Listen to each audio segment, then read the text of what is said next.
This is the Anthrobiology Podcast, hosted by me, Gabby LaPera. Every 2 weeks, I interview a biological anthropologist about what makes us, us. Hey there, everyone. It's Gabby LaPera. I am currently in San Francisco, sheltering in place because of the coronavirus, but that just means that I have more time to put out this podcast, which is great news for all of y'all, I suppose. And I also wanted to let you know that I have plenty of content and I'm going to do my best to keep that coming. I've found a lot of comfort in other people's podcasts during this time, so I figure it's the least I can do to help out. Anyway, turning to the topic of this show, I got to interview Dr. Williams in his office in New York a few months ago, and it was fantastic. We had such a great conversation. I think it really comes through in the interview what a wonderful time I had talking to him. You are going to get a great grounding in paleoanthropology during this show. We talk a lot about what he studies and ultimately how that ladders up to what makes us human. Along with talking about what makes us human, we talk a lot about the March of Progress, which is something that I mentioned in Dr. Wood's episode. We also talked about quote-unquote missing links and bushy evolution. Sounds like fun! That's why you should listen to this whole episode. One of the really cool things about Dr. Williams is he has this super extensive library in his office, and that includes some really cool old books that you'll hear us talk about on the show. And then one thing that I wanted to pull out, because this is actually a mistake I see a lot as an editor, and it's something that we talk about in the show, which is the difference between intra and inter. Just in case you are wondering, if you want an easy way to remember the difference, intra has an A in it, which means amongst, so that's within the group, and inter has an E in it, which is the same as in between, so that's in between two different groups. I just figured, why not make someone's day a little bit easier with a memory aid. And one last announcement. I want to personally thank Gracie. She wrote me an email. Gracie, your letter is in the mail. Thank you so much for contacting me. I was so pumped. I literally called my mom and I was like, Mom, you will never guess what happened. Someone wrote to me and she's like, I talk to you about all your episodes all the time. And I'm like, that's different because you're my mom. So thank you, Gracie, for not being my mom. Also, thanks to my mom for listening to my show. But thank you, Gracie, for listening to my show and taking the time to write to me. I super duper appreciate it. Hear that, everyone else? If you write to me, I will respond to you. Gabby.lapera@anthrobiology.com. All right, everyone. Remember to stay safe. And here's the show for this week.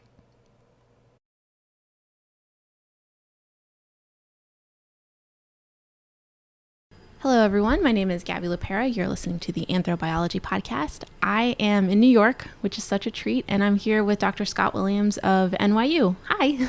Hi. Thanks for having me. I'm really excited to have you on. We actually already had a super interesting conversation that I wish that I had taped, but we'll make up for it right now.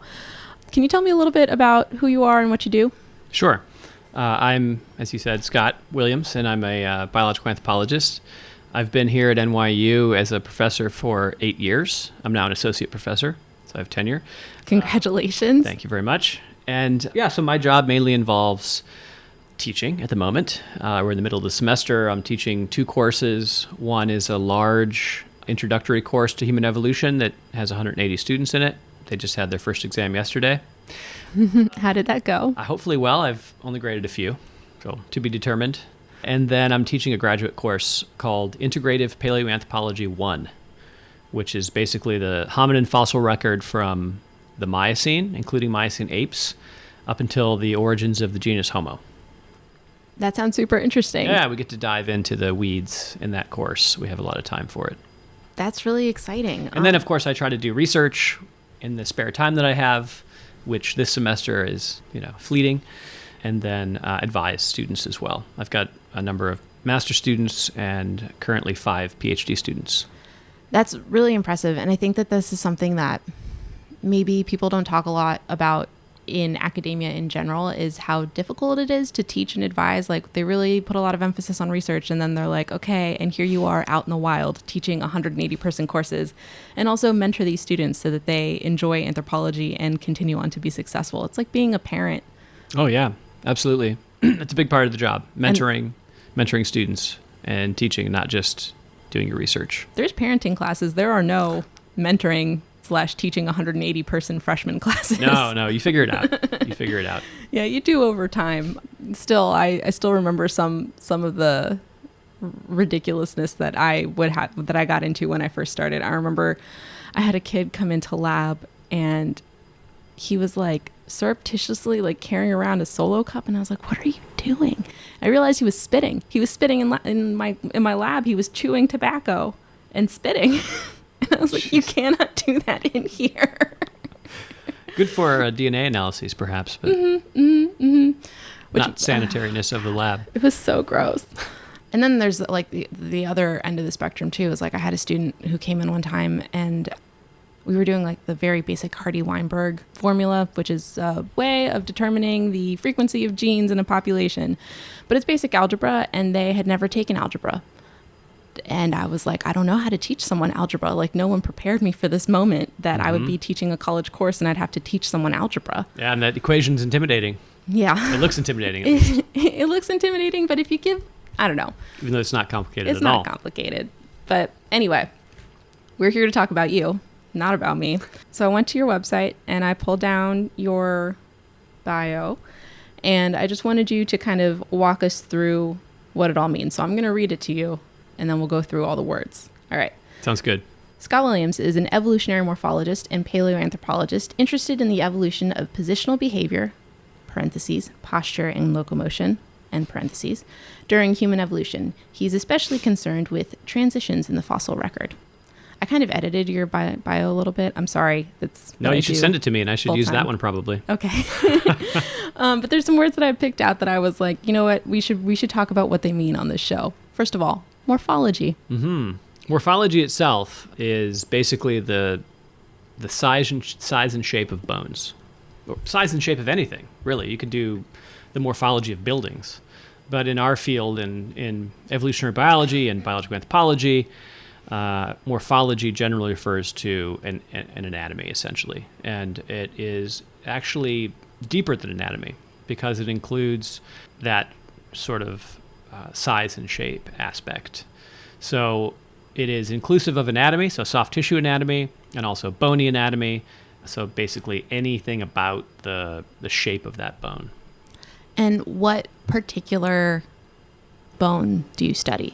So I've started off interested in basically the whole thing, and like most people do, I guess. And then I focused in initially on the hand, actually. I did a master's thesis on the hand, basically looking at the evolution of knuckle walking in chimpanzees and gorillas. And then when I started my PhD, I shifted towards the vertebral column. So that is the spine, the backbone, and became interested in that. So my research thus far has mainly focused on the vertebral column. I'm going to pause you for 1 second. Mm-hmm. And that is because the other day I said vertebral column, and my colleague was like, it's vertebral. Oh, yeah, sure. And I said, you know what? Different strokes for different folks. But they went on the internet and they did a pronunciation guide, and the pronunciation guide agreed with them. And I was like, you know what? I'm going to go interview Scott Williams and we'll see what he says. Well, I'm no expert on the origin of words or how to pronounce them, but I say vertebral. Me too. I also say cervical, and some say cervical. Oh, no. Yeah. Oh, when I was in Australia, they said skeletal. Oh, yeah, skeletal versus skeletal. Mm-hmm. I say skeletal because I'm, an American, and I'm actually from Ohio, so. Yeah, the heartland. Okay, so we have gone through one word in your bio, and now we're moving on to paleoanthropologist. Yeah, paleoanthropologist. So basically, if you're interested in fossils and you study fossils of anything, you're a paleontologist. We have a special category, a subcategory for those who study essentially primates, fossil primates, and that is paleoanthropology. And who all is included in primates, modern day primates? That's a good question. Yeah. So we basically have what are called the strepsirrhines. These are basically the wet-nosed primates. They have a rhinarium like a dog or cat. and they are the lemurs and lorises. So the animals on Madagascar, the lemurs, people know ring-tailed lemurs. They also, and eyes, for example. And they also include lorises and galagos, which are on mainland Africa and Southeast Asia. And those are the sort of what we tend to think of as the primitive primates alive today, although they are derived in many ways as well. Then we have tarsiers. So these are the little big-eyed nocturnal primates that are 100% faunivorous. That is, they eat nothing but meat. They're the most faunivorous primates, actually. They eat bugs, they eat reptiles, they eat amphibians, whatever they can get their hands on that they can fit in their mouths. Their pointy little teeth will crush up and they'll eat. They even eat poisonous snakes and things like that. And they have these, I said they have these big eyes. And they're huge eyes. Huge eyes in tarsiers. Bigger, actually, each eye is larger than its brain. And that's in part because they have lost a feature that the strepsirrhines retain, which is eye shine. What's that? That's called tapetum lucidum is the Latin word for it. It means shiny layer, basically on the back of the orbit that reflects light and helps animals see at night. So they take advantage of any amount of light that they have and reflect it back to help them see. So it's sort of like night vision. And, obviously dogs and cats have it. Lots of mammals have it. So when you shine your flashlight out at night and you see that eye shine coming back at you, you know you're dealing with either a lemur or loris or any number of other mammals, but not a tarsier or an anthropoid. And then that is the other group of primates left are the anthropoids.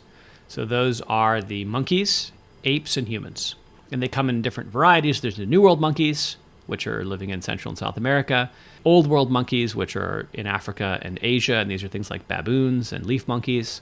And then the apes, obviously. So these are the gibbons, the orangutans, gorillas, chimpanzees, bonobos, and humans. So you study a wide range. Yeah, I study a wide range, but I really focus on the hominoids, the apes.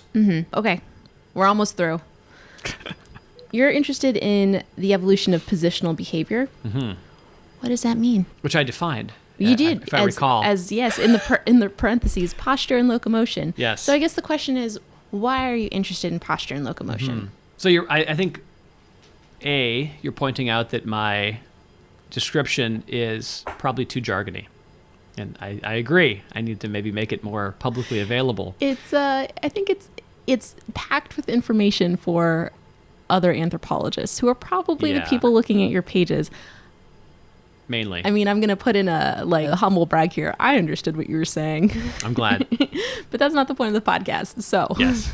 So B, then, positional behavior. So it's a term that was coined that is a way of speaking in, of course, probably mainly the literature about both posture and locomotion at the same time. So we could say, for example, that apes demonstrate suspensory positional behaviors.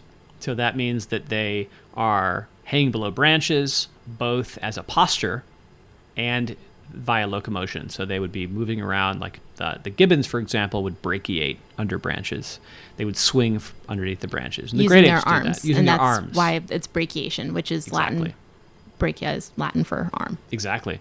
And the great apes do that as well. They hang below branches, but they don't really brachiate in the same way that the gibbons do, but nonetheless, they demonstrate these suspensory behaviors. So we can talk about that entire complex by using the term suspensory positional behavior. And then you're also interested in posture, and that can mean, besides like how locomotion, it can also mean like position of the head, right? And the curves that you have in the spine. Why are those important? Like, why would a paleoanthropologist care about those? Yeah, no, that's a great question. So the reason that we care about posture and locomotion, let's just say locomotion and posture, and here we're talking specifically about upright posture and bipedal locomotion when we're interested in human evolution, because we think those might be some of the first things to have evolved in our lineage.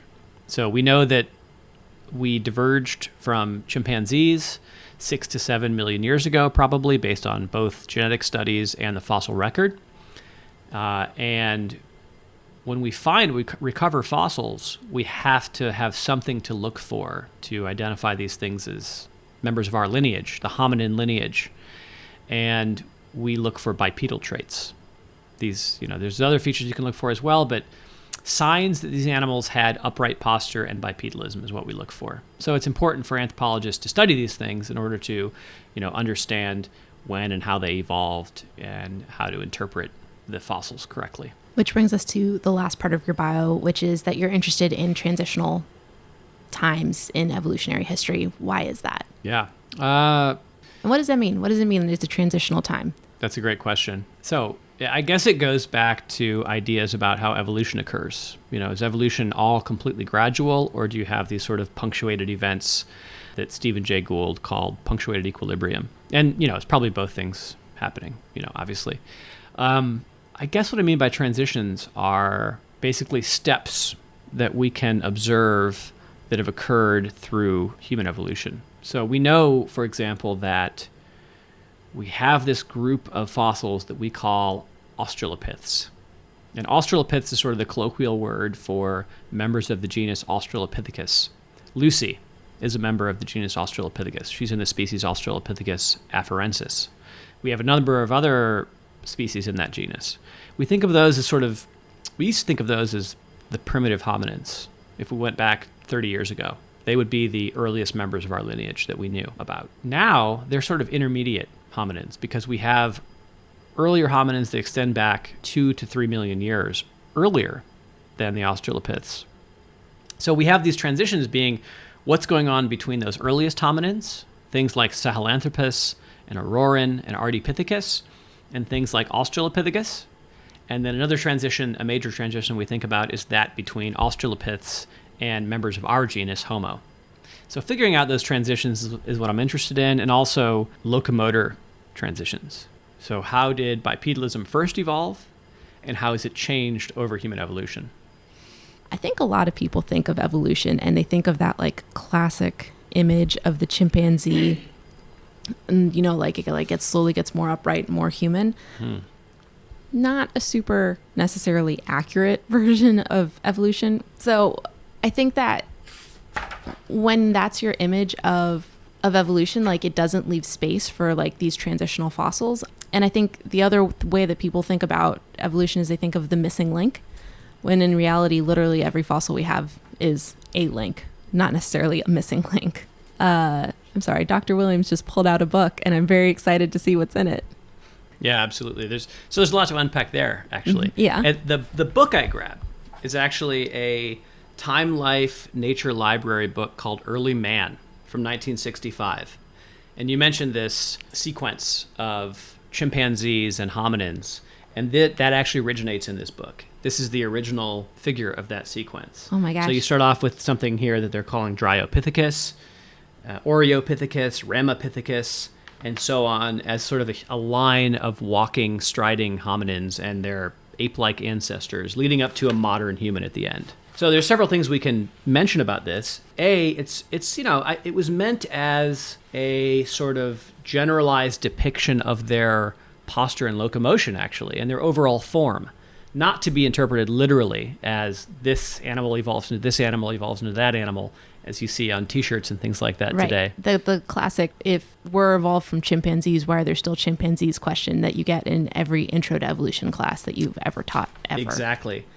So one thing you'll notice, though, on this original diagram is the chimpanzee is not on here, because this was put together by F. Clark Howell, a paleoanthropologist, and he knew better than that. He knew that we didn't evolve from chimpanzees. That doesn't mean that our last common ancestor with chimpanzees was not chimpanzee-like. In fact, it was probably more chimpanzee-like than human-like. We are super derived in many features, in bipedalism and big brains and so forth. Can you say what derived means real quick? Yeah, of course. So derived means, so you've evolved a feature that's different than that of an earlier member of that lineage. Mm-hmm. So for example, bipedalism is derived in hominins. Big brains are derived in the genus Homo. So when you say that we're super derived from chimpanzees, it means we're pretty different. We're very different, exactly. Probably not just from chimpanzees, but from our last common ancestor with chimpanzees. Mm-hmm. I mean, the likelihood that the last common ancestor was like us is extremely unlikely because we do so many different things than any other mammals do.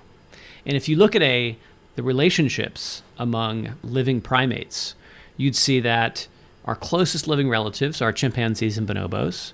The next group out, our next closest relatives, are gorillas. And the next group out are orangutans, and then the gibbons. So basically what that means is that chimpanzees and bonobos are more closely related to us than they are to gorillas. And gorillas are more closely related to us and chimpanzees than they are to orangutans. And therefore, if we were to work our way back down those relationships, we call that a phylogeny. It's a hypothesis of evolutionary relationships amongst animals. It's backed up, in this case, by morphological evidence and genetic evidence and so forth, and well established now. It's difficult to get away from an ancestor that didn't look like a chimpanzee or a gorilla. Chimpanzees and gorillas look very similar in many ways. And either they evolved those similarities separately, or our last common ancestor that we share with them was quite African ape-like. Gorillas and chimpanzees are both from Africa. We think of them as African apes. We call them African apes. And we know that our origin as a species and as a lineage are also in Africa. So that ancestor was almost certainly quite African ape-like. Anyway, that's a side note. But what I wanted to go back to in this figure from 1965 is that the only things in this lineup are fossils. The end of it says modern man, but every step of the way back, they are fossils. So they're Neanderthals, we've got Homo erectus, we've got Australopithecus, we've got Paranthropus, we've got Ramapithecus, Oreopithecus, Dryopithecus, Proconsul, and Pliopithecus. Now, some of those are now debunked, actually. Interesting. Research since 1965 has shown, for example, that Ramapithecus is not a real thing. It was a mistake that was made in interpreting this jaw, which was thought to be a hominin, an early hominin, actually belongs to a different known species called Shivapithecus, which is a Miocene ape that is probably related to orangutans and not to humans. And this is something that we hear over and over when we talk to paleoanthropologists, is that stuff like that happens because the amount of stuff that you're looking at, the amount of biological matter that you're looking at, there's not necessarily a lot of it. Yeah, and you mentioned this before, and I meant to get to it and got distracted by that point. But yes, sample size is a big issue for us. I mean, ideally, I think many of us work with extant species. So we need to have what we think of and call a comparative sample. So that is, we have this well-established framework of living species for which we know a lot of things about. You know, we know how living apes move around. We know what their posture's like. We know how we move around. So if we can measure and have a record of their skeletons and our skeletons, and then put in that framework the fossils we recover, we can interpret them that way. Mm-hmm. So we're using living species as analogs for interpreting fossils. Now, we build up large sample sizes of living species. So you might have 100 Western lowland gorillas in your sample, and that's great. And you can resolve differences between living species very well that way. But when it comes to fossils, we're dealing with one. Sample size of 1, sample size of 5, sample size of maybe 20 if you're lucky and you work on teeth, which preserve well in the fossil record. But normally, you know, the stuff I work on, we're talking about N of 1, that's sample size, 2, 3, and that's about it. Yeah, I thought one of the things that I saw in one of your articles recently that was really interesting to me was that there was some disagreement over Australopithecus sediba. And there are some researchers that think it's actually Homo of some kind. Yeah. But one of the things that you pointed out is that there is quite a bit of intra-species variation. And just a side note for listeners, inter means in between. So that would be like between us and chimpanzees. Intra is within the species. So that would be the difference between Dr. Williams and me. If you were to look at our skeletons, they would be probably pretty different. Yeah, exactly. So those intra-species differences are due to things like sexual dimorphism in our case. Mm-hmm. Or it could be, so that is differences between sexes. It could also be differences in our age, right? So onto genetic differences. We clearly, as children, we change. Our skeletons change over time as we grow. Or they could be due to the way we've lived our life. If we're not getting proper nutrition, we're not going to grow to our potential maximum height. And even differences in usage. So, for example, Totally. I think one of my favorite examples of that is there's a facet, so like a little surface develops on the tibia of people who squat frequently, so something that you see a lot in Asian countries. I don't have that. I'm very bad at squatting. I will fall over. You should see me in yoga class. Exactly. Don't see me in yoga class. One of my PhD students is actually an Olympic fencer, and his right arm is probably very strong, and probably the bone structure is different than his left arm or than most people. So yeah, those are big differences as well, where that we think of that sort of as a plasticity, that we can change our bodies during our lifetimes by doing different activities. And that's because our bones remodel. They restructure to accommodate our activity. And then the last factor is probably just idiosyncratic variation, random variation amongst people. Genetic differences that we have that don't necessarily mean anything but make us look different from each other. Mm-hmm. Anyway, so on that question, you were asking about interspecies variation. Interspecies variation. How do we deal with that in the fossil record? How do you tell that it's just two members of the same species versus two entirely different species? I think that's one of the main problems that paleoanthropology has dealt with for its existence, and I don't think there's a good answer for it. And you're invoking essentially a lumper versus splitter dichotomy. I think I fall somewhere in the middle, although I probably am more on a splitter side. When it comes to fossils, I just don't think we have the samples to address some of these issues. So to me, if a fossil hominin looks different enough from other known fossil hominins, I think it's okay to call it a new species. That's a hypothesis, and we're all scientists, so others can test that hypothesis. And if they find evidence that that individual or that group of individuals seems like it fits within a known species, then we collapse it in that species, and that's totally fine. That's how science progresses and moves forward. Unfortunately, there's a lot of ego involved in our field, and it causes lots of animosity and fighting, and people who will not allow researchers to study their fossils because they're afraid they're going to challenge them. But that's just not going to last. It's not a good strategy, and it just isolates people and stops the science actually from being done. So with Australopithecus sediba, I've worked on Australopithecus sediba for almost 9 years now, and that one is one that I am currently convinced is a different species, but could I be convinced in the future that it's a member of Australopithecus africanus or Homo habilis or something like that? Sure. Show me the evidence and I'm totally willing to accept it. I don't have any investment in that species as a separate thing. Yeah, you don't personally know them. They're not your next door neighbor. No, I'm not offended if that person gets, that species gets put into a known species. Totally makes sense. Yeah, I think the other thing that diagram that we were talking about earlier kind of makes people think is that these species exist like completely independently from one another, and the truth is like they overlapped, right? Like it's not like one just snaps out of existence and the other one is there now. Exactly. This is a great point actually, and it brings up an issue that has come to the forefront of our field recently with the discovery of a new cranium, I should say. Cranium is the skull minus the mandible, of a specimen from Ethiopia that is argued now to be, it was just published about a month ago, argued to be a cranium of a species called Australopithecus anamensis. And Australopithecus anamensis is the oldest known Australopith. This skull in particular dates back to 3.9 million years ago.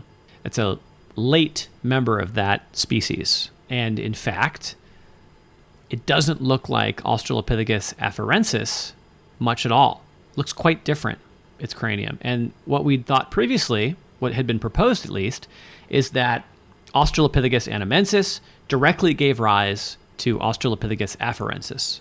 They were separated temporally by 100,000 years or so, and so it made sense. You could argue that one evolved directly into the other. This discovery kind of challenges that because, and also invokes what you're saying, that these species probably overlapped. We're probably not looking at what's called anagenesis, which is basically one species directly giving rise to another. We're probably looking at cladogenesis. That means a branching pattern of evolution. And I think that discoveries over the last 20 years have shown that hominid evolution is very bushy. It's not a ladder. It's not a chain. Right? We've got lots of species alive at the same time. If you go to Kenya 2 million years ago, you would have encountered 3 or 4 species of hominins living at the same time, doing different things in their environments. maybe interbreeding. That's a whole other can of worms that has come to light recently, given our work, people's work on Neanderthals and modern humans and how they seem to have interbred to some degree in the past. And we just don't know what early hominins are doing. But nonetheless, I think it's abundantly clear that today's situation, where we're the last hominin standing, that was unusual, actually. In our evolutionary past, it was normal for there to be multiple species living at the same time, much like our closest relatives, right? There are multiple types of gorillas, multiple types of chimpanzees, and so forth that are alive today. That's amazing. I feel like this conversation has been so interesting, but I also don't want to take up too much of your time. I do see that you have another book pulled out, and I was wondering why you have that bad boy. Thanks for asking. I pulled this one because you read my bibliography, my description, whatever it is. Yeah, your biography. Biography, thank you, not bibliography. I did read your bibliography too, though. And you asked about morphology, but you read it as evolutionary morphology. Mm-hmm. And the reason that I invoke evolutionary morphology and the reason that my lab is called the Evolutionary Morphology Lab is because we're interested in not just morphology for the sake of morphology, because who cares about the shape of something just to know the shape of something. I'm interested in why that shape exists, how it evolved. And that field, evolutionary morphology, really is thought to have come about with the publication of a book in 1964 by an individual at the Field Museum called D. Dwight Davis. And it's basically a monograph on the giant panda, of all things. It's called The Giant Panda, A Morphological Study of Evolutionary Mechanisms. And it is basically an amazing work where he's taking a look at the behavior of giant pandas, the anatomy of giant pandas, and the bony morphology of giant pandas, and interpreting that in an evolutionary framework and a comparative framework where he's saying, this is what other bears look like, this is what other carnivores look like, here's what giant pandas look like, how did they evolve to look the way they do? And that's really the first time a study like that has been done. And Dwight Davis coined evolutionary morphology. Ernst Mayr, a luminary in evolutionary biology, cites Dwight Davis as the originator of that field, basically. So I like to think that we're trying to do that. I don't think we're quite up to the standards that Davis was working at, but I think that what paleoanthropologists are striving to do really is evolutionary morphology, because, it's interesting to see what Lucy looked like. But unless we put that in an evolutionary context, it's not that interesting and it's not really explaining anything. Mm-hmm. Yeah, which kind of gets to the heart of the question that I ask everyone, which is like, why is what you do important to the average person? Well, I don't know that it is that important to the average person's life necessarily. They're going to get by just fine with their lives without knowing this information. But it is interesting. It is knowledge for the sake of knowledge. Not that there aren't applied reasons to study paleoanthropology, because you find things sometimes that can have major implications for other aspects of life. And I have an example of that. I'm not sure if it is quite as impactful as I'm making it out to seem, but in studying Australopithecus sediba and the vertebrae, we discovered on one of the vertebrae of the juvenile male, there is a benign tumor in his back. So we had that bone scanned with a synchrotron scanner, and we are actually able to visualize the tumor that would have existed in his back and talk about how it would have affected his locomotion and other behaviors. He would have probably had some pain when he slept at night and things like that, based on analogies with modern humans who have these conditions. It's not cancerous, but it is the earliest evidence of a benign tumor in a fossil hominid. And that could have implications for, cancer research and modern health and things like that, potentially. Yeah, this is something that has affected us for millennia. Exactly. But we didn't set out to do that, of course.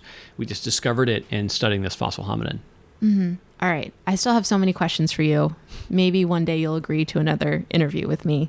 Sure. But I know that you have a meeting, and I, like I said, don't want to take up too much of your precious time. So I am going to close with my classic 3 questions, which is, first, if someone wants to learn more about your particular field, discipline, what should they read? Is there an article or a book that you'd recommend? That's a great question. So for someone from the public, what should they read? I just read a really interesting book. I just finished it. It is somewhere on my shelf, but I'm not... Oh, there it is. It's called Close Encounters with Humankind by Sang-Hee Lee. It's a really interesting and well-written book that I would recommend. It's new and up to date.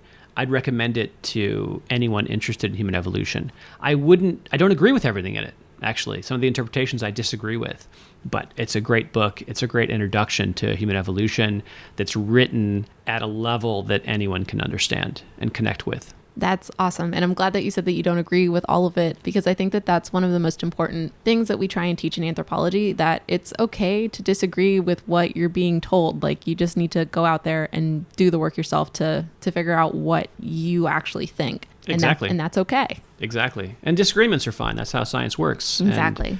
And the issues come into play when researchers take these things personally. Yes. Which they shouldn't. No.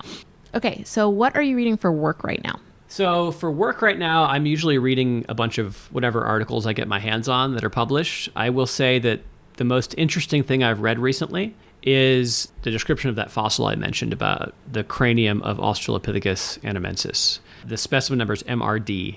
It was published in Nature, and it is the most fascinating fossil that I've seen in the last 15 years, probably. It's really interesting. It's really different. What's interesting about it is that it doesn't conform to our expectations. It looks different than what we expected it to look like, and that is actually really interesting. But I'm also reading I try to read books in the field, and the one I'm looking at now is called The Bone Readers. And it's a book not only about paleoanthropology, it focuses on later human evolution, which is an area I don't specialize in and don't know as well, but it's also talking about the politics of studying remains of humans around the world. So that's specifically focusing on Australia and issues of repatriation and who owns people's bones. Oh, we could do an entire episode on that. It's a really difficult thing when you have a skeleton that's 10, 20,000 years old, and there's people who are like, he's related to me, I want him back. Exactly. And scientists are like, probably not related to you, but that's it's a conversation between culture and science that needs to happen. Totally. And that's why another reason that we need more diversity in our field, and we need to have people who are from those communities working on these issues. Because if we have researchers who are from these communities, they're more likely to get the support of their community members and can lead these projects. That would be the ideal situation, actually. You don't want outsiders coming into your community, taking bones away from you and saying that they don't belong to you. But if we can reach out to people in different communities around the world and convince them this is worthwhile, we can also recruit people from those communities to actually lead those studies. That's, I think, the ideal way forward. If you haven't listened to it yet, please listen to my Rachel Watkins interview. That would be good, I'm guessing, yeah. Okay, and last question. What are you reading, watching, or listening to for fun? I don't do too much reading for fun, actually. I like I said, I do read for fun, but they tend to be books in my field, which is, maybe kind of boring, I'm not sure. But I get my entertainment from listening and watching, largely. So I like podcasts a lot. I am excited about this one. Not my interview, but yours generally. Thank you. Mine will be subpar, I'm sure. But I listen to things like, I listen to historical podcasts and things that, for example, revisionist history with Malcolm Gladwell I find quite entertaining. But I also like to listen to other I like movies a lot. And so I watch movies, and I like to listen to movie podcasts. There's a podcast called We Hate Movies that's actually very entertaining, where they talk about generally movies that aren't very good. And if they're comedians, it's quite funny. I also like horror movies specifically. So I listen to a couple podcasts, one called The Faculty of Horror, which are a Canadian duo that basically try to take a scholastic view at horror movies, which is fun and interesting. And I listen to another podcast called The Last Podcast on the Left, which is a bit more about not just movies, but also horror generally, serial killers and things like that. So there's a bit of true crime in there. And they're also comedians and quite funny. As usual, links to all of those are going to be available on the website. Thank you so much for your time. I will ask one last question, which is there anything that you wanted to say that you didn't get to say? Oh, geez.